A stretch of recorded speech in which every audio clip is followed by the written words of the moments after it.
Burada tek başına mı yaşıyorsun? Pek sayılmaz. Burada çalışanlar da var. Bir de sen geldin. Artık hep birlikte yaşayacağız. Babam da var. Evet, babam da var. O zaman tam bir aile olduk. Sen üşümüyor musun burada? Yo, sen üşüyor musun? Hayır. Hiç soba yok, kalorifer yok. Evet, soba ve kalorifer yok. Burası yerden ısıtma. Yerden ısıtmalı mı? Evet. Gerçekten mi?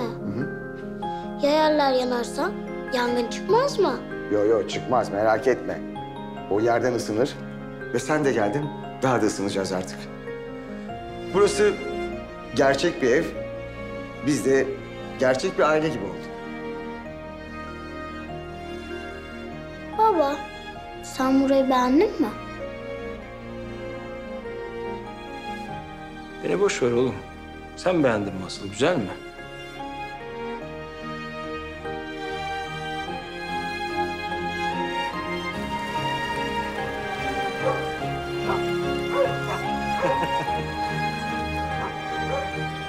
Çok büyük.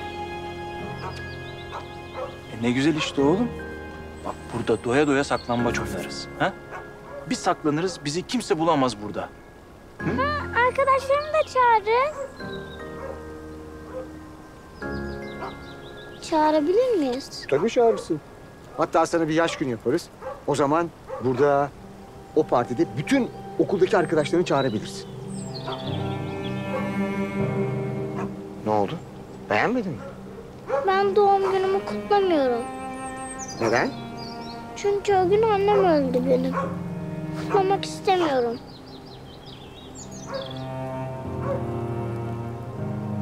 Doğum gününde annesini kaybettiğini öğrendiğinden beri kutlamıyor. Birkaç kez denedim. Birkaç sürpriz yaptım ama daha çok üzünlendiğini gördüm. Ben de mecbur vazgeçtim. Her gün doğduğuna şükrederek geçiriyorum ben de, ne yapayım?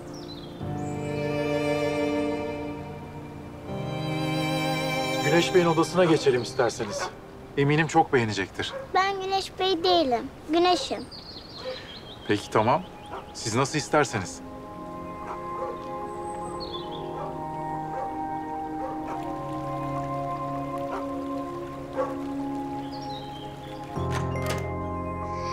Aa, timsah! Çok güzel. Baba bak. Temel Reis de var. Nasıl, beğendin mi odanı? Çok beğendim.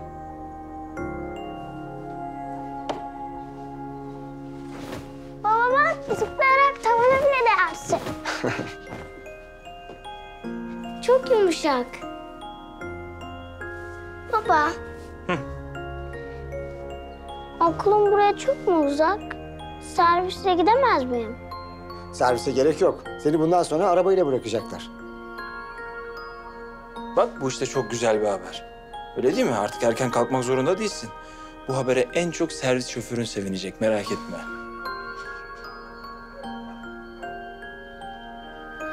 Güneş'in okulunu da değiştireceğiz. Daha korunaklı ve daha iyi bir eğitim veren bir okula yerleştireceğiz. Yanında da devamlı bir bakıcı bulunacak. Yalnız bakıcının kim olacağına ben karar vereyim. Mevcut'taki okuluna da devam edecek. Bakın Derviş Bey, Güneş'i tanımıyorsunuz. O sevdiklerinden asla vazgeçmez. Sınıf arkadaşlarını bırakmak istemez o.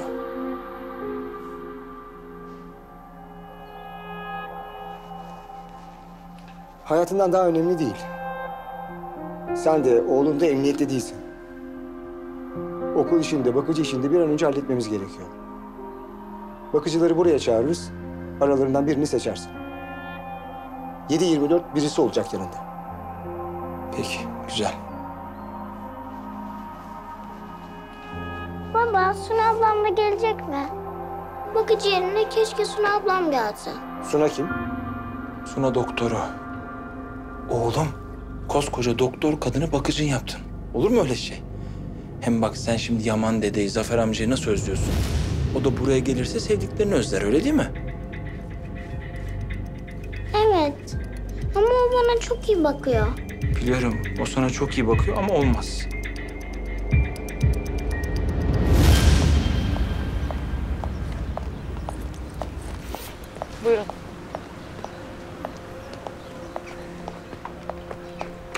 Suna bekle. Oturup adam akıllı konuşalım. Konuşacak bir şey kalmadı. Suna lütfen. Bak beni yanlış anlamanı istemiyorum. Amacım Kafkas'ı kötülemek falan değil. Sadece gerçeği bil istedim. Senin amacın ne oldu beni ilgilendirmiyor. Rahat bırak artık beni ya. Suna, hepimiz aynı çıkmazın içindeyiz. Kafkas'ta, sen de, ben de, hepimiz. Derviş Aladağlı'yı tanımıyorsun. Abinin ölümünde kimsenin payı yok. Tek suçlu o Aladağlı. Lütfen durumu biraz olsun anlamaya çalış. Bak bana bir şans ver. İzin ver sana bu anlattıklarımı kanıtlayayım. Necdet Supi'nin ölümüyle bir alakam olmadığını ispatlamak için bana bir şans ver. Lütfen Suna. O benim arkadaşım, dostumdu. Onu ölüme götüren ben değildim. Teşekkürler.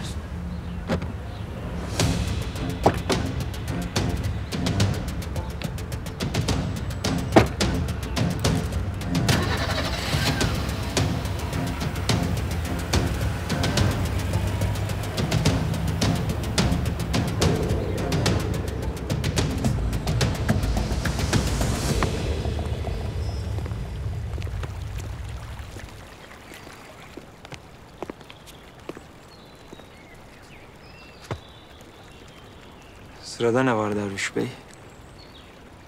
Buraya taşınmamı istediniz. Taşındık.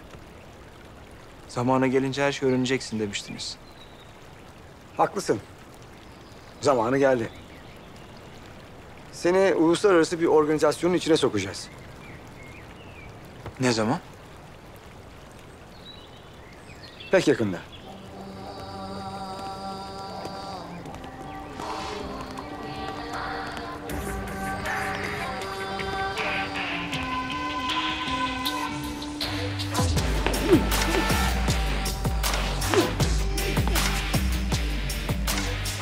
Tanıyor musun? Bakakis. Ratko Bakakis. İzledin mi hiç? İzlemiştim. Oldukça tecrübeli bir boksör. İlerlemiş yaşına rağmen çevik. Hiç de yorulmuyor. Olimpiyatta madalyası bile var. Biliyorum. Yunanlı. WBC'de bir ara çok hızlı yükselmişti. Sonra düşüşe geçti. Tekrar yükselmek istiyor. Bunu başarabilmesi için de yenmesi gereken bir boksör var. Ben mi? Ben mi dövüşeceğim Ratko'yla? Kafkas, I will destroy you. I'm gonna smash your face. I will teach you boxing. You'll see. Greek boxers are stronger than Turks. They don't know boxing, but I sure want to teach them how. What do you say, Kafkas?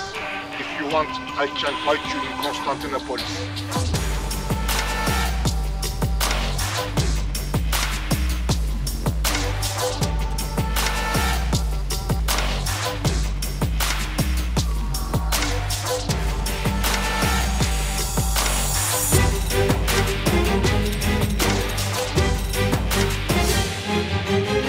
I will destroy you.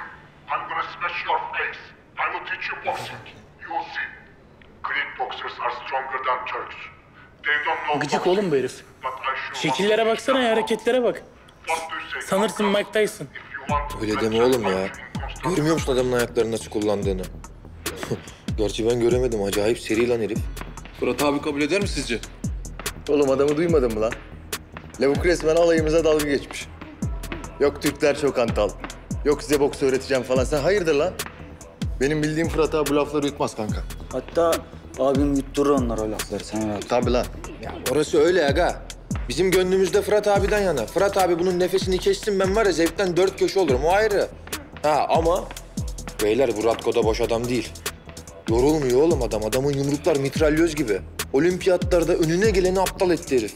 Yalnız herif İstanbul'a Konstantinopolis dedi. Fark ettiniz mi? Ya hele bir gelsin de görür Konstantin'i.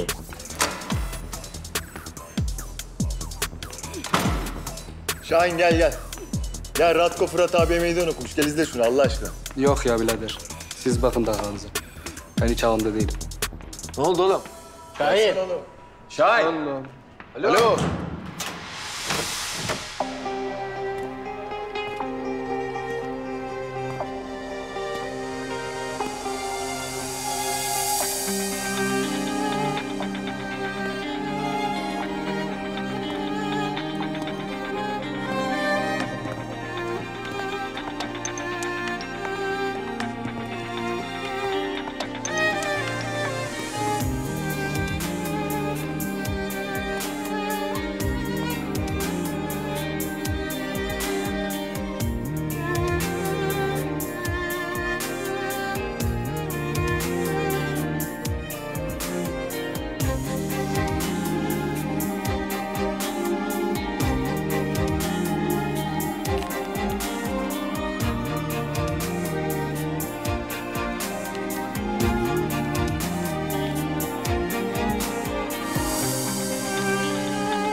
benim şu anda düzenli olarak kontrollerini takip ettiğim 8 anne adayım var. Aralarında Mücella diye birisi yok.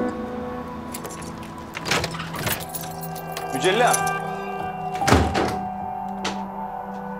Mücella. Neredesin kız? Mücella. Aa, ne oluyor Serhat? Hırsız alarmı gibi ötüyorsun.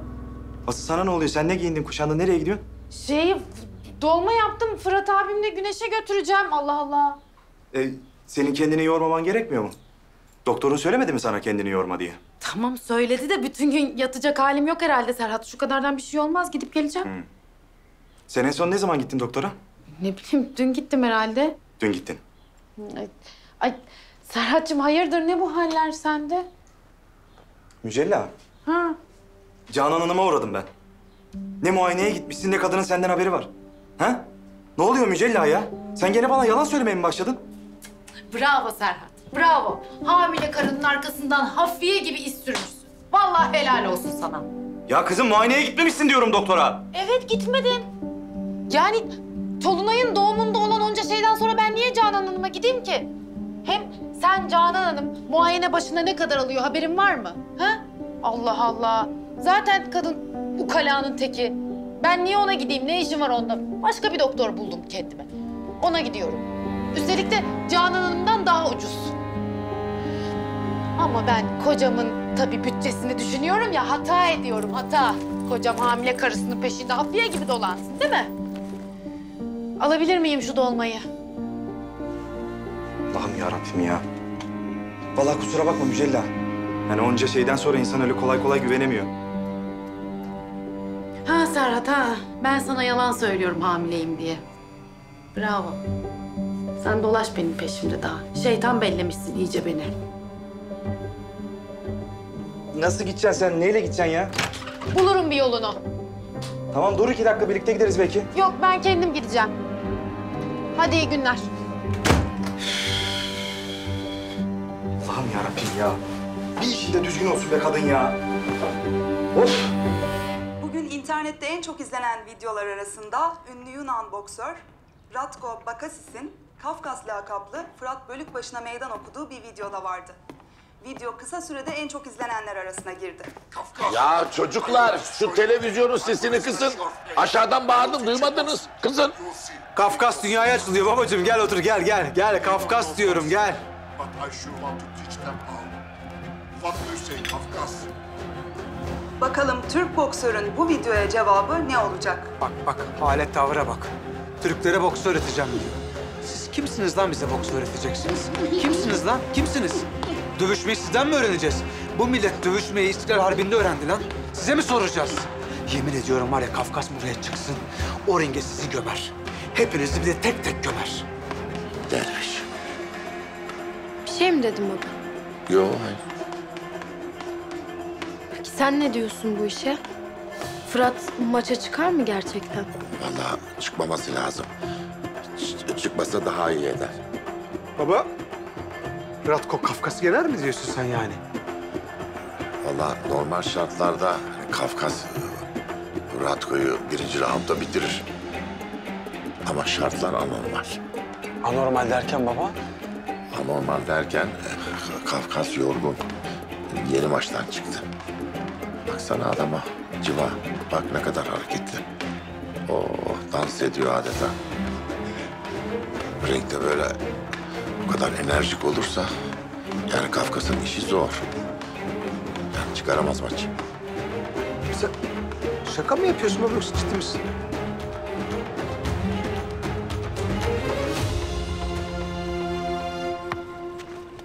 Teşekkür ederim kızım. Neden bu maça çıkmamı istiyorsunuz?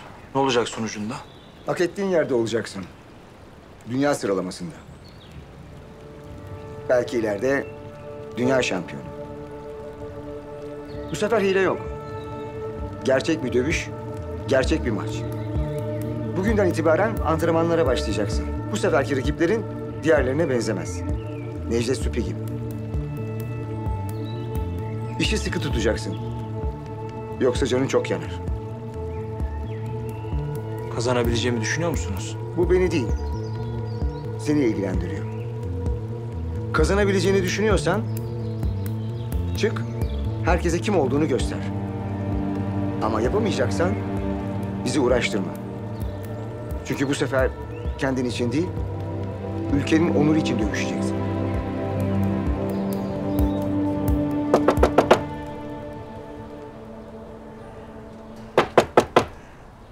Fırat abi benim Mücella. Size dolma getirdim Fırat abi. Evde misiniz yok musunuz? Ha. Allah Allah. Nerede ki bunlar şimdi ikisi birden? Nereye gitmiş olabilirler? Hay Allah'ım ya. Ne yapacağım ben şimdi? Üf, of Tansel of. Senin yüzünden it ayağı yemiş gibi dolanıyorum. Ama yani tamam anladık, bu adam cıva gibi seri, ne bileyim güçlü, tunçtan iyi de yani Ademoğlu bu adam ya, çelikten olacak hali yok ya. Vallahi Kafkas'ın var ya 220 voltunu yedi mi onu oraya gömer o yumruk. O yumruğu gömerse olur. Ama baksana adama. Adama bak. Of of of. Yerinde duramıyor adam. Bir orada, bir orada, bir orada, bir orada. Ya sen ne biçim hocasın? Sen maçı nasıl takip ediyorsun? Nasıl okuyorsun? Nasıl anlıyorsun maçtan? Ya o zaman konuşalım Fırat'la. İkna edelim çıkmasın maça. Öyle bir şey yok. Bu artık kişisel bir şey değil ki. Belli bir mesele yani. Çıkacak.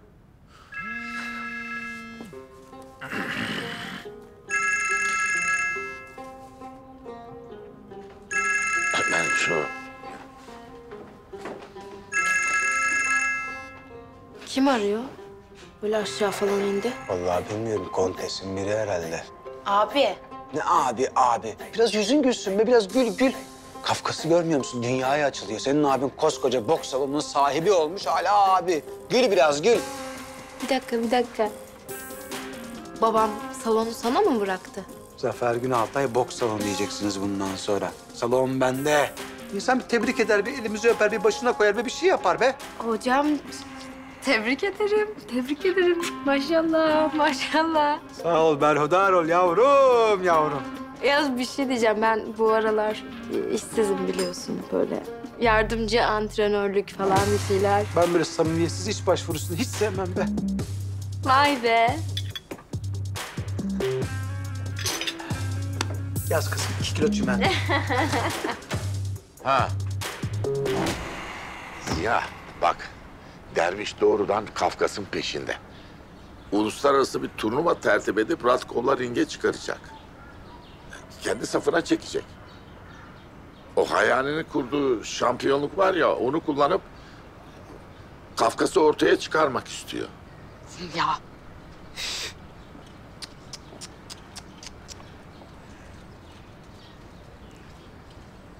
Ziya bak, her şey çok hızlı ilerliyor. Derviş'in hastalığı da ilerledi herhalde. Bizim de çabuk olmamız lazım. Vakit geçiyor. Yani Güneş'in Derviş'in torunu olduğu ortaya çıkmadan oradaki vazifesi bitmeli. Ben Fırat'la konuşurum. Tabii buluşuruz. Buluşup konuşalım. Tamam, ben sana haber vereceğim. Tamam.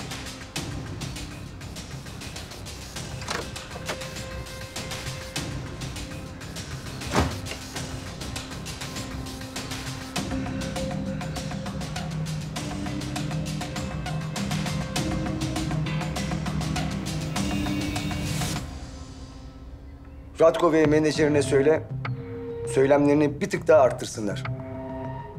Fırat'ı maçın atmosferine sokmak istiyorum. Efendim, beni yanlış anlamayın ama neden böyle bir şey yapıyoruz? Ne işimize yarayacak bu maç? Yerdeki için kapan, gökteki için de sapan gerekir Rüzgar. Her avın bir yolu, bir yemi vardır. Kafkas'a ulaşmanın yolu da şampiyonluktan geçiyor. O güçlü bir boksör. Onun yemi de büyük olmalı. Kafkas'a hayal ettiği şampiyonluğu kazandıracak bir yol çizeceğiz. Böylece ben de torunuma kavuşacağım. Mutlu bir aile olacağız. Güneş'in torununuz olduğunu söyleyecek misiniz? Zamanı gelince evet. Yalnız Güneş'in eve biraz daha ısınması gerek. Ratko'nun menajeriyle hemen konuş. Ha bu arada... Mavi'ye ulaş. Onunla görüşmek istediğimi söyle. Yakında bir kafes dövüşü olacak. Orada görüşebilirsiniz. Çıkabilirsin.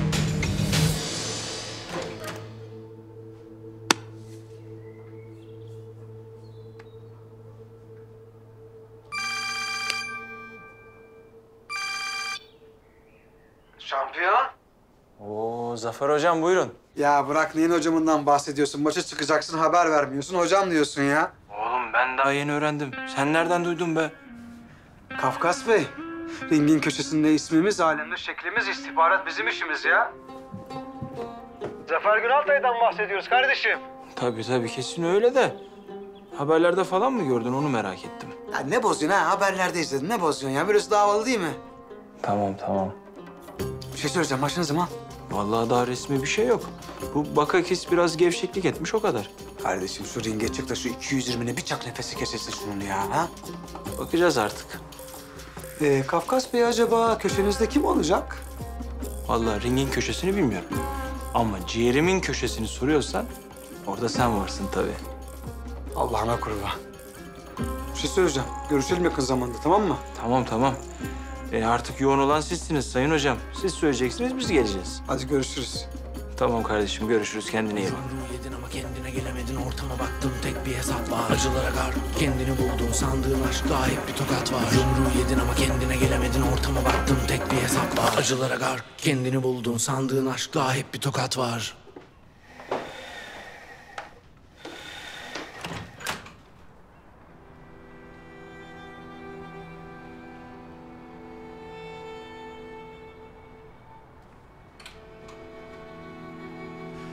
Sunam kızım, gidip de dönmemek var. Allah'a emanet ol. Sen hep iyi ol. Siz de.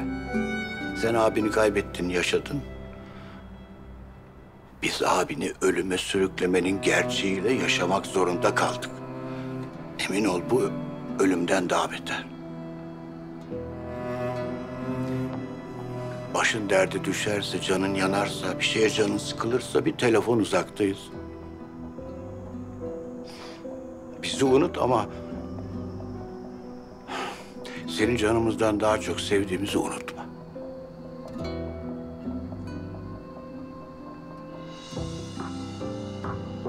Hadi geç kalıyorsunuz. Gidelim artık. Allah'a ısmarladık kızım. Hakkını helal et. Ne hakkı ya Gülten Hanım? Gören de temelli gidiyorsunuz sancak. Tedaviye gidiyorsunuz alt tarafı ya. Büyütmeyin bu kadar. Belli mi olur oğlum? Hayat mı? Yolunuz açık olsun. Gittiğinizde haber edin. Annene sarılmayacak mısın kızım?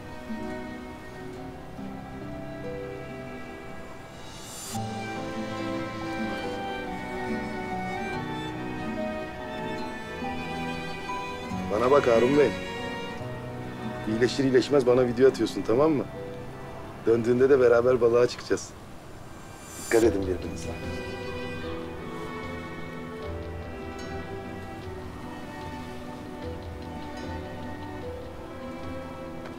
Sizi çok seviyorum.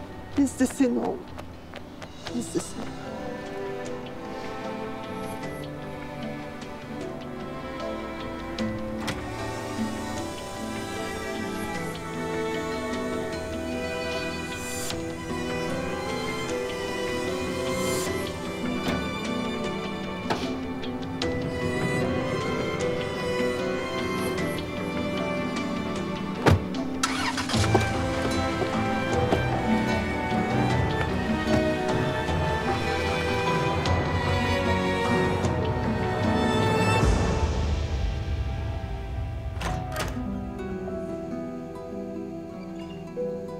Güneş? Ne oldu oğlum? Canın mı sıkıldı? Yo, sıkılmadı. Baba, burası çok güzel değil mi? Artvin gibi her yer yepyeşil. Ağaçlar var. Biz hep burada mı kalacağız baba? Bilmiyorum oğlum, kısmet. Belki bir gün Artvin'e döneriz. Belki Trabzon'a yerleşiriz. Belli mi olur? Olur. Yaman dedemler de gelir belki. Neslihan ablam, Zafer amcam. Belki Serhat amcamlar da gelir. Evet. Suna ablam da gelir belki. İşte Suna ablanı bilemiyorum oğlum. Orası belli olmaz. Gelmek ister mi bilmiyorum. Bence gelir. O beni çok seviyor çünkü. Seni de çok seviyor.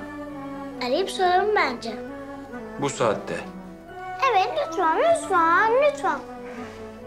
Ama bak, senin ısrar ettiğini söyleyeceğiz, tamam mı? Tamam, hadi ara. Tamam mı? Tamam, hadi ara. Allah Allah. Şuna bak ya. Arıyorum mu? Hadi ara. Tamam, sakin ol. Tamam, arıyorum. Dur, tamam.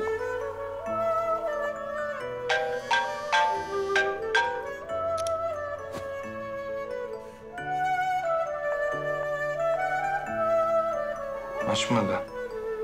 Herhalde uyuyor oğlum. Artık yarın arayıp sorarız Artvin'e gelmek istiyor mu? Gemiyle gideceğiz de. Gemiyle, evet. Hangi gemiyle? Bu gemiyle mi? Gemide miyiz şu an? Evet, tabii. Hem de korsan gemisindeyiz. Derviş dedi de korsanmış meğer. Evet, aramızda kalsın. Bak, bizi rehin aldılar. Buradan kurtulmak zorundayız. Ne yapacağız peki? Şöyle yapacağız, bizi burada unutana kadar böyle mutluymuşuz rolü yapacağız, tamam mı? Tamam. Unuttukları ilk anda da kaçacağız. Tamam. Kaptan Güneş ve tayfası Kafkas, korsan dervişe karşı. Anlaştık mı? Anlaştık. Çak o zaman. Öyle değil, böyle çıkacaksın. Bunu da biliyorsun. Eyvah. Korsan dervişin suratsız yardımcısı Rüzgar geliyor. Hemen mutlu olalım, mutlu taklidi yapalım. Hadi bakayım. Hadi galiba böyle. Gülen Kaptan Güneş ol bakayım. Kaptan Güneş.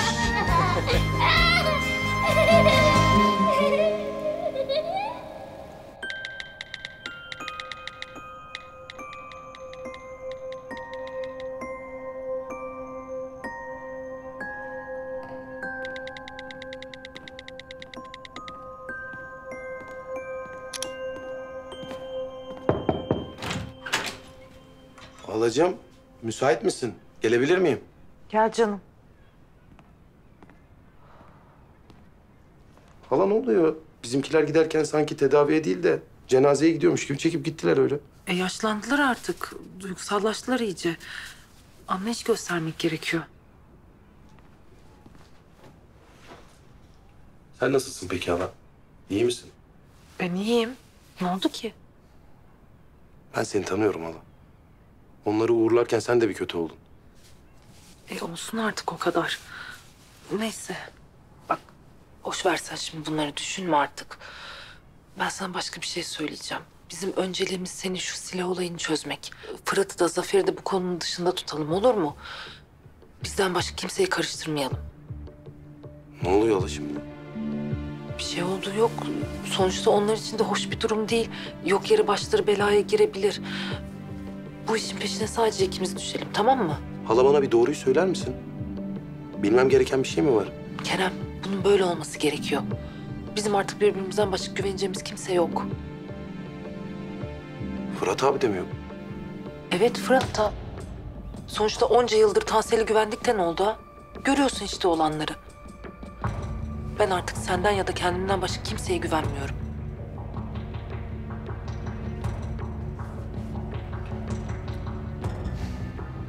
Peki hala.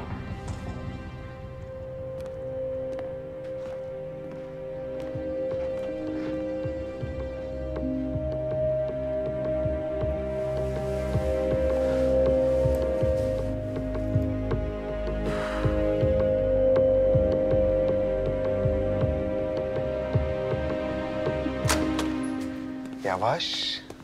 Sağ. Sağ, Gel. Gel. Takip et. Takip ediyorum. Başka ne yapacağım zaten? Gel. Dikkat. Gel.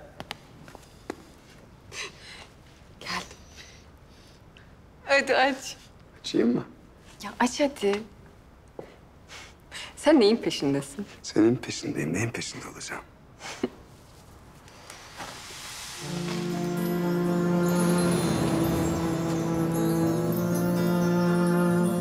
Açıyorum. Aç.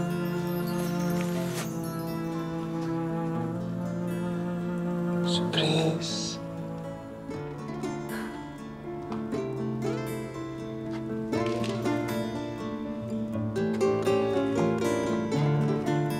Zafer bu çok güzel.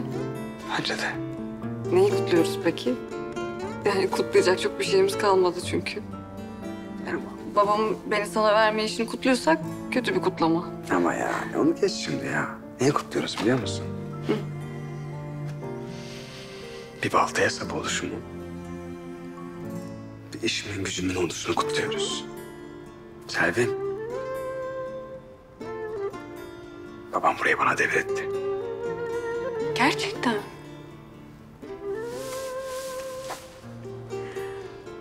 Ya çok sevindim Zafer.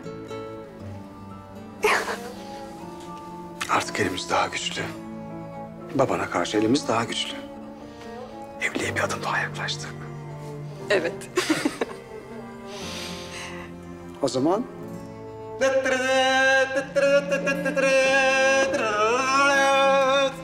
beyaz köşede Marilyn Monroe beniyle, Monica Bellucci dudağıyla, Scarlett Johansson yanağıyla, Selvi Günaltay.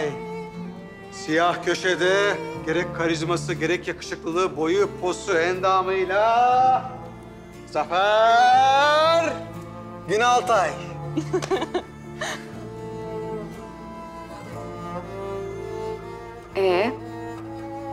Ne yapacağız peki şimdi? Eldivenleri takıp boks mu yapacağız? Bana uyar. Şey gibi düşün ya, hani böyle gelinle damat düğünlerinde piste çıkarlar ya. Gerçi burası pist değil, ring de. Bizimki de böyle. Onun gibi düşün, ne yaparlar? Yani bilmem, dans ederler herhalde. Bence de. Müzik? Aa, o şeyden yapacaksın. Islık şey. Sen yapıyordun ondan.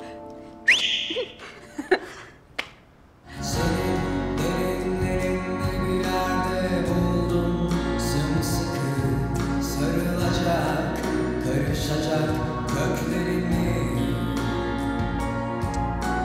görmek, beraber olmak seninle çok güzel belki ama düş demek bambaşka.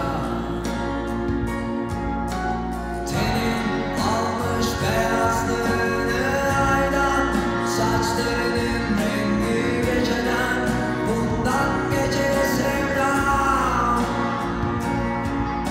Sen örterken benimle kalbini, al aklım gibi hissimi, al çünkü özlemi. Mutlu musun?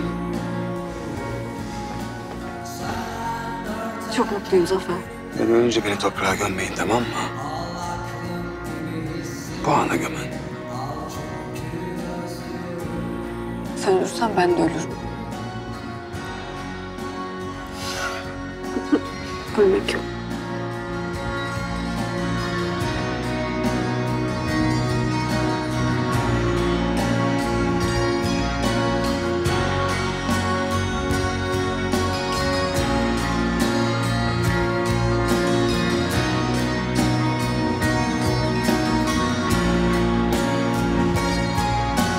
Tenin almış beyazlığını aydan, saçlarının rengi geceden,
geldin Kafkas abi. Eyvallah.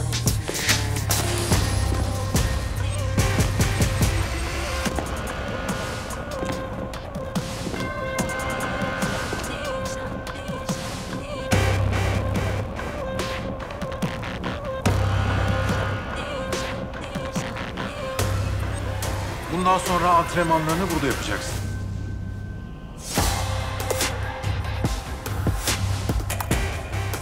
Çocuklar kim? Derviş Bey'in özel bir turnuvaya hazırladığı çocuklar. Salonu gördüm. Bugün dinlenebilirsin. Yarın çalışmalarına başlarsın. Hadi bakalım çocuklar, çalışmaya devam. Görüşmemiz lazım, acil.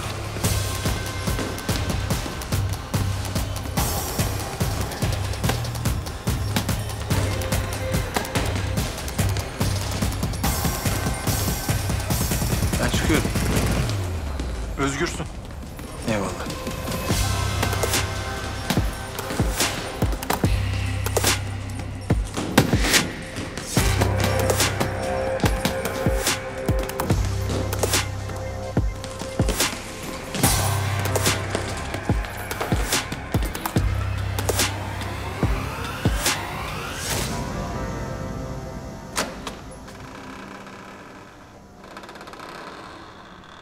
Tamam. Günaydın gençler. Günaydın abi. Günaydın abi. Devam.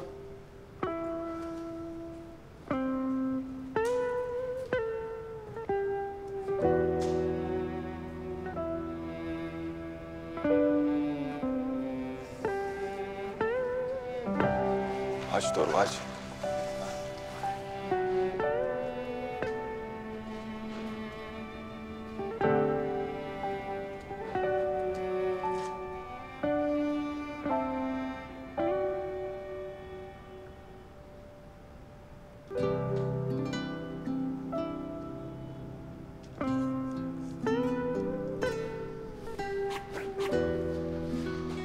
Biraz konuşalım mı? Ha? Geçsenize şöyle. Geç.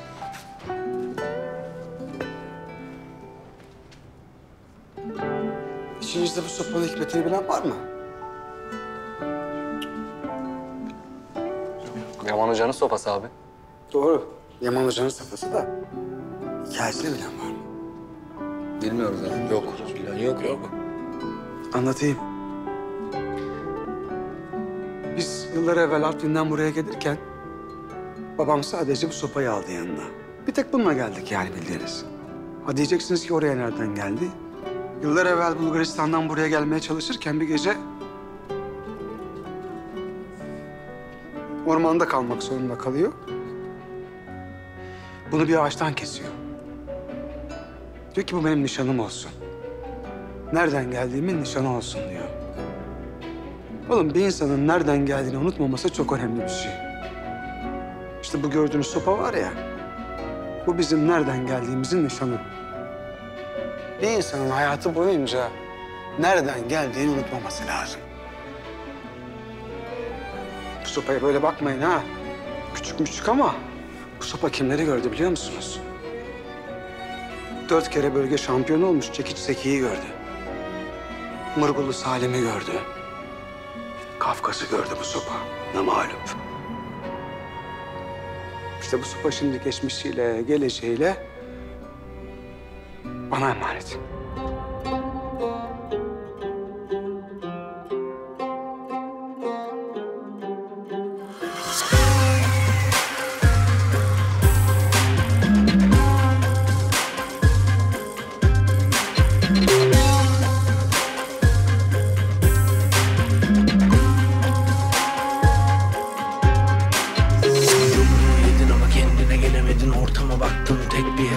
Acılara kar, kendini buldun sandığın aşkta hep bir tokat var. Yumruğu yedin ama kendine gelemedin, ortama baktın tek bir hesap var. Acılara kar, kendini buldun sandığın aşkta hep bir tokat var.